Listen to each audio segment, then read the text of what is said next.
Oke, selamat bertemu kembali di channel kita ini. Kali ini kita akan membahas tentang menulis karya ilmiah, terutama karya ilmiah jurnal. Jadi, ini khusus untuk karya ilmiah jurnal, paper atau yang sejenisnya, di mana biasanya tulisan ini memiliki ciri khusus, misalkan singkat, padat, dan dia maksimal mungkin sekitar 10 sampai 13-14 halaman, tidak lebih dari itu. Jarang jarang sebuah jurnal, apalagi jurnal yang bagus itu halamannya sangat banyak. Jadi, oleh karena sangat banyak, maka penulisan di jurnal ini membutuhkan skill tertentu, membutuhkan kemampuan tertentu, membutuhkan latihan sehingga bisa menulis jurnal dengan baik. Oke, untuk bagian jurnal ini yang pertama-tama adalah masalah ada di pendahuluan. Di pendahuluan atau di introduction dalam sebuah jurnal ini sangat-sangat penting. Bahkan di karya tulis yang lain seperti skripsi atau disertasi atau tesis atau yang lainnya, di bab pendahuluan ini adalah bab pembuka yang di dalamnya nanti akan menuntun tujuan kita itu menulis itu apa. Jadi nanti seorang penulis atau seorang periset yang menuangkan karyanya dalam sebuah jurnal, sebuah paper, maka dia akan langsung kelihatan di bab jurnal dia akan uh, mengerjakan masalah yang seperti apa. Nah, oleh karena itu di pendahuluan yang pertama kali yang perlu diperhatikan adalah harus ada permasalahan. Harus ada masalah ya, harus ada permasalahan. Ini saya salah, kurang ini ya, nulisnya kurang an. Jadi harus ada masalah. Nah, ini saya ambil contoh, jadi saya sambil menerangkan saja. Jadi ini saya ambil contoh di jurnal AMSOC atau Jurnal American Meteorological Society. Nama jurnalnya adalah Weather and Forecasting. Di sini judulnya papernya adalah Global Precipitation Forecast by Merging Extrapolation Based Nowcast and Numerical Weather Prediction with Locally Optimized Weight. Ini yang nulis orang Jepang ya, banyak orang Jepang di sini, Jepang semua malah. Nah, di sini jurnalnya terbit tahun 2019 di volume 3 volume 34 keluar edisi ketiga. Jadi seperti itu. Nah, sebagaimana kita tahu jurnal yang dikeluarkan oleh AMSOC atau organisasi Perhimpunan Meteorologinya Amerika ini biasanya jurnalnya bagus-bagus, tapi ya sangat mahal.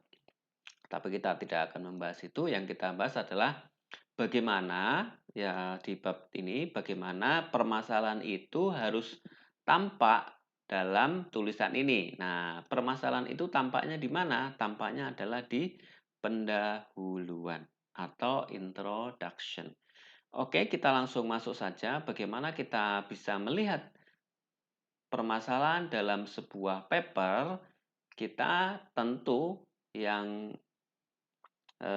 paling utama permasalahan itu harus ada di pendahuluan dan itu satu kesatuan. Jadi di jurnal yang judulnya Global Precipitation Forecast ini ada beberapa alinea. Ini introduction-nya.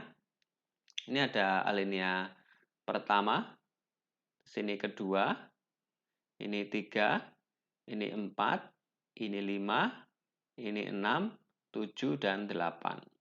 Nah, di bagian-bagian alinea ini maka ada yang namanya pendahuluan yang ada masalahnya.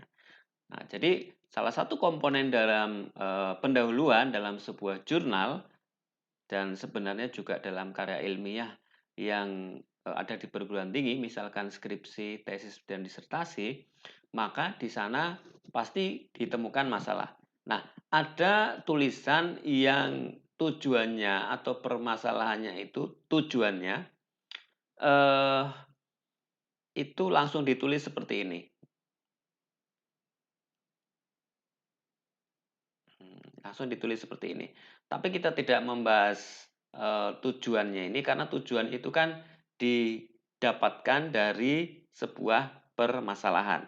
Nah, di sini kita dapatkan, tentu kita harus membaca pelan-pelan bahwa KPI atau prediksi hujan yang ada value-nya ini kuantitatif, sifatnya kuantitatif, misalnya hujannya berapa milimeter itu kuantitatif. Ini apa namanya, merupakan tujuan yang penting dalam sebuah numerical weather prediction, jadi NWP. Jadi mohon maaf kalau yang eh, basic keilmuannya berbeda, tapi yang pertama ini sebenarnya masih menggambarkan kondisi yang apa ya, masih umum lah. Jadi tujuan dari NWP salah satunya adalah membuat prediksi berapa sih curah hujannya, nilainya berapa mili dan seterusnya. Dan bisa kemudian ditingkatkan nilai dari NWP ini, prediksinya, hujan tadi itu dengan me apa, menggabungkannya dengan observasi, baik melalui satelit maupun observasi yang lainnya. Nah, di sini kemudian, oh sorry ya, alinea cuma 1, 2, 3, 4, 5 ya, alinea cuma 5. Nah, di sini jadi dia bercerita bahwa presipitasi itu merupakan salah satu tujuan dari NWP. Nah, NWP kemudian bisa kita perbaiki itu menggunakan data asimilasi yang digabungkan, artinya NWP tadi digabungkan dengan observasi dari atmosferik. Ini tentu observasi ya, ada observasi yang secara surface, ada yang menggunakan remote sensing. Nah, kemudian presipitasi yang dihasilkan ini, nowcasting ini secara spasial itu biasanya digunakan namanya ekstrapolasi, karena kan apa namanya, setiap titik-titik di observasi itu juga tidak seragam, maka ya termasuk NWP tadi itu nanti perlu dilakukan ekstrapolasi. Lalu di sini, nah di sini kita masuk di apa namanya, dimasukkan di sini. Nah, however, nah di sini however itu berarti namun, jadi ekstrapolasi however, forecast skill extrapolation itu drops. Jadi setelah NWP keluar lalu digabungkan dengan data asimilasi menggunakan cara ekstrapolasi tadi, ini ternyata ekstrapolasi ini forecast skill-nya atau kemampuan forecast-nya itu langsung turun. Langsung turun eh, seiring dengan berjalannya waktu. Jadi misalkan kita ekstrapolasi T-nya itu sekarang atau 0 ditambah dengan 1 jam, 2 jam, 3 jam, ini ternyata dia turun. Jadi apa namanya, kemampuannya itu turun, akurasinya itu turun. Nah, ini disampaikan oleh dasar-dasarnya dari penelitian misalkan adalah Sun et al. Tahun 2014. Nah, di sini optimal forecast itu dapat, jadi tentu kita dalam sebuah sains kita tidak bisa mendapatkan hasil yang apa namanya, yang kita inginkan yang wah paling bagus lah. Tapi yang kita bicarakan adalah yang optimal, yaitu yang ya visible untuk dilakukan. Itu sudah dapat capai dengan melakukan merging presipitasi forecast dari NWP dengan ekstrapolasi. Jadi hasil dari NWP tadi kemudian di-merging lagi dengan ekstrapolasi sistem. Nah, ini ada contohnya, ini ada peneliti-peneliti lainnya. Jadi yang membedakan karya ilmiah dengan karya yang lain itu biasanya setiap perkataan, setiap pernyataan itu didukung oleh penelitian-penelitian sebelumnya. Ini sudah dikasih contoh dan seterusnya. Nah, merging ini itu sudah menjadi sudah banyak dieksplor baik secara regional nih. Nah, jadi yang menjadi permasalahan sebenarnya masuknya di sini. Jadi kalau ini masih umum bahwa NWP nanti bisa ditingkatkan akurasinya menggunakan ekstrapolasi dan di merging, kemudian namun secara regional ini sudah diteliti akurasinya. Jadi regional scale menggunakan radar ya, ground based radar observation. Lalu recently yang baru-baru ini German Weather Service atau Deutsche Wetterdienst DWD itu meluncurkan Seamless Integrated Forecast System atau Symphony Project yang secara harmonisasi apa namanya menggunakan NWP dan ekstrapolasi ya. Terus kemudian view approach, jadi sedikit pendekatan yang sudah diusulkan itu adalah menggunakan merging. Merging different precipitation forecast. Jadi menggunakan merging dari beberapa berbeda forecast ya. Jadi forecast skema 1, 2, 3 atau forecast yang lain itu bisa meningkatkan. Ini yang diusulkan. Nah, simplest approach compute menggunakan bobot. Jadi kalau misalkan forecast ini forecast 1, ini forecast 2, nah waktu merging ini sebenarnya digabungkan gini ya. Nah, digabungkan itu sebenarnya memboboti ini bobotnya berapa, ini berapa. Nah, ini yang paling simpel itu penjelasannya seperti itu. Paling bobot paling simpel menggunakan min ya. Jadi ini setengah, yang ini setengah. Jadi kira-kira seperti itu. Nah, another approach, jadi yang simplest itu pakai pembobotan yang seragam. Lalu atau min ya. Lalu kemudian pendekatan yang lain itu menggunakan relativity future time to NWP. Jadi menggunakan ekstrapolasi menggunakan radar reflectivity at the future time into NWP. Jadi yang lainnya itu menggunakan radar. Lalu recent year many aerospace and space agency seperti Jepang ya, JAXA, lalu NASA sudah apa namanya meretrieve. Jadi dia banyak mengkoleksi data ya dari mungkin TRMM, terus kemudian GSMAP dan yang lain sebagainya. Ini juga dimergingkan dengan NWP. Nah, ini rutin ya, rutin. Jadi rutin operate to provide global precipitation forecast ini. Jadi artinya di sini masalah yang utama ini adalah bagaimana menggabungkan antara NWP ini dengan data observasi. Sebenarnya sudah disebutkan di atas ya, tapi di sini disebutkan lebih detail. Di sini kita bisa menggunakan apa namanya? Pembobotan NWP jadi forecast 1, forecast 2, tapi yang terbaru dia mergingkan dengan apa namanya? Observasi satelit terutama di sini. Lah, lalu di sini tujuan dari penelitian ini adalah untuk membuat perbaikan dengan merging field from NWP of extrapolation system. Jadi di sini mergingnya itu menggunakan dari observasi di permukaan, lalu satelit, lalu menggunakan reanalisis data. Jadi tapi di sini disampaikan juga bahwa cara ini sudah dilakukan oleh Pak Beck ini tahun 2017 menurut paper ini ya.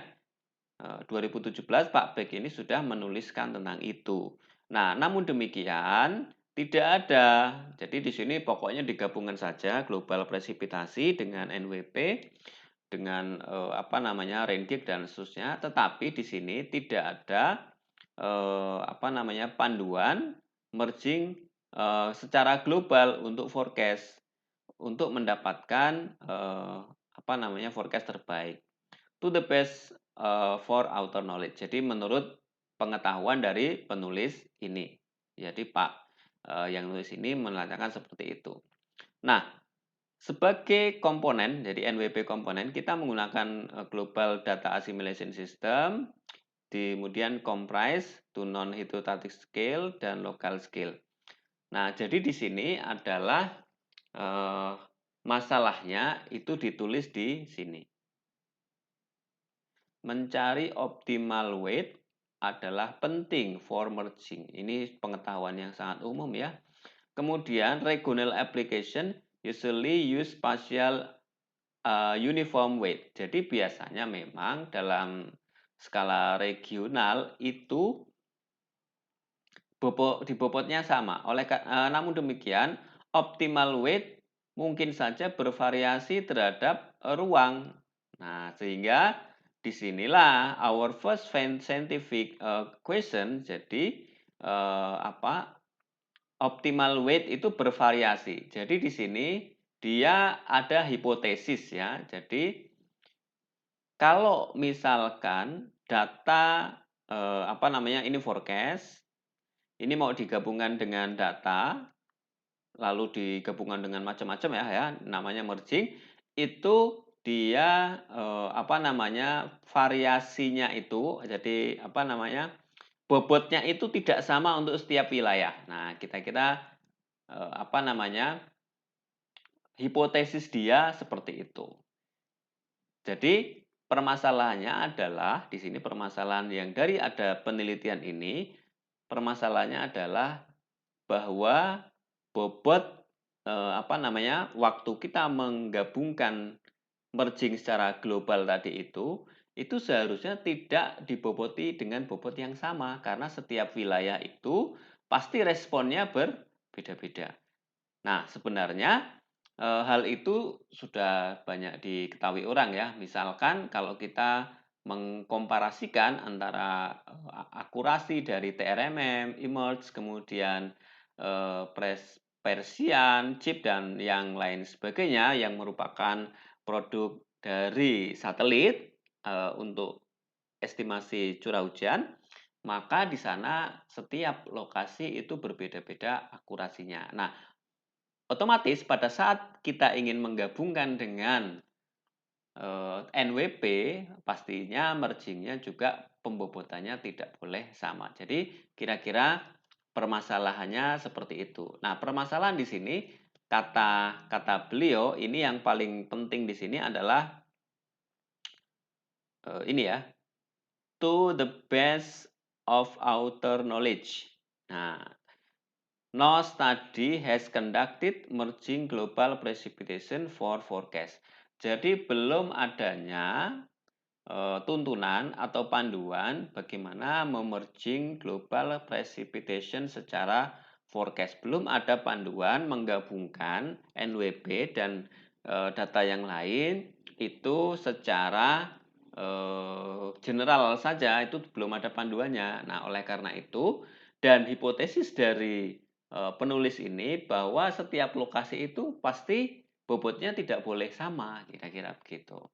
Nah, ini adalah permasalahan yang ada di paper ini. Ini salah satu bagaimana kita melihat, permasalahan yang ada di paper ini apa.